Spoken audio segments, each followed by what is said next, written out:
દાહોદના ડુંગરી ખાતે સ્થાનિક રાજકારણમાં પરિવર્તનના સંકેત ઝાલોદ અને ગોવિંદ ગુરુ લીંબડીમાં 5000 કાર્યકરો આમ આદમી પાર્ટીમાં જોડાયા। દાહોદ જિલ્લામાં રાજકીય માહોલ ગરમાયો છે, જ્યાં ડુંગરી ખાતે આયોજિત એક કાર્યક્રમમાં ઝાલોદ અને નવનિર્મિત ગોવિંદ ગુરુ લીંબડી તાલુકાના 5000 થી વધુ આગેવાનો અને કાર્યકરોએ આમ આદમી પાર્ટીનું ખેસ ધારણ કર્યો છે। તારીખ 26મી ઓક્ટોબર 2025ના રોજ યોજાયેલી આ સંગઠન પ્રવેશ કાર્યક્રમને કારણે સ્થાનિક રાજકારણમાં મોટો ફેરફાર જોવા મળી રહ્યો છે। આટલી મોટી સંખ્યામાં કાર્યકરોના પક્ષમાં પ્રવેશ સૂચવે છે કે આ વિસ્તારમાં આમ આદમી પાર્ટીનો આધાર મજબૂત થઈ રહ્યો છે।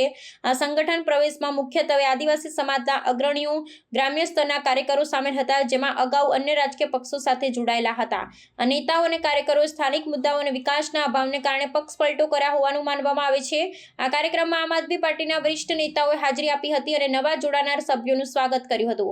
આ બંને તાલુકાઓમાં મોટી જનસંખ્યા આદિવાસી સમાજની હોવાથી આ જોડાણ આગામી ચૂંટણીઓમાં પક્ષને મોટો ફાયદો કરાવી શકે છે। ઝાલોદ અને ગોવિંદ ગુરુ લીંબડી તાલુકાના હજારો કાર્યકરોના પક્ષમાં જોડાણથી આગામી દિવસોમાં દાહોદ જિલ્લાની રાજકીય સમીકરણો પર ગહન અસર પડી શકે છે। આમ આદમી પાર્ટીએ આ વિસ્તારમાં પોતાનું સંગઠન વિસ્તારવાનું શરૂ કર્યું છે, જેને કારણે સત્તાધારી અને વિરોધ પક્ષ બંને માટે નવી મુશ્કેલીઓ ઊભી થઈ છે। પક્ષના નેતાઓએ આશા વ્યક્ત કરી છે કે આ મોટી સંખ્યાબળ તેમને ગ્રામ પંચાયતથી લઈ વિધાનસભા સુધીના સ્તરને મજબૂત સ્થિતિ આપશે અને આદિવાસી વિસ્તારોમાં પક્ષનું પ્રભુત્વ વધારશે।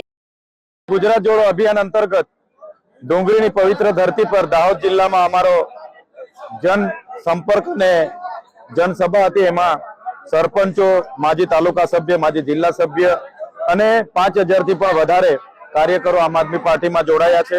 જે પ્રકારે ગુજરાતમાં ખેડૂતો સાથે અન્યાય થાય છે, કરદા પ્રથાની સામે લડનારા અમારા આગેવાનો પર જે લાઠીચાર્જ થયો છે, ખોટા કેસો થયા છે, એના માટે પણ આવનારા દિવસોમાં અમે લડવાના છે। અને ભારતીય જનતા પાર્ટીની જે નિષ્ફળ સરકાર છે એ મંત્રીમંડળ બદલે છે પણ પોતાની માનસિકતા બદલતી નથી। ત્યારે આવનારા દિવસોમાં સમગ્ર ગુજરાતમાં પરિવર્તનની લહેર ઉઠવાની છે। આમ આદમી પાર્ટી તમામ તાલુકા, જિલ્લા અને નગરપાલિકા, મહાનગરપાલિકાની બેઠકો પર લડવાની છે અને 2027માં પણ લડશે અને આવનારા દિવસોમાં ગુજરાતમાં પરિવર્તન આવવાનું છે અને એમાં આમ આદમી પાર્ટી ખૂબ સારી રીતે આગળ આજે વધી રહી છે। આજે આમ આદમી પાર્ટીની કામગીરીને જોઈને, માનનીય કેજરીવાલજી ની કામગીરીને જોઈને ઝાલોદ વિધાનસભામાંથી 5000 થી પણ વધારે કાર્યકર્તાઓ આમ આદમી પાર્ટીમાં જોડાયા છે। એમનું સહર્ષ અમે સ્વાગત કરીએ છીએ। આવનારી તાલુકા જિલ્લામાં ખૂબ મજબૂતાઈથી અમે લડીશું। દાહોદ જિલ્લા પંચાયત અને તમામ તાલુકા પંચાયત આમ આદમી પાર્ટીની બનાવીશું।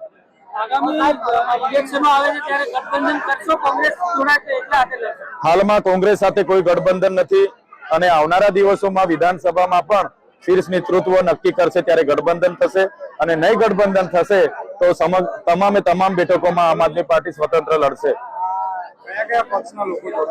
આજે ભારતીય જનતા પાર્ટી અને કોંગ્રેસના ઘણા અને બીટીપીના પણ ઘણા લોકો આમ આદમી પાર્ટીમાં જોડાયા છે।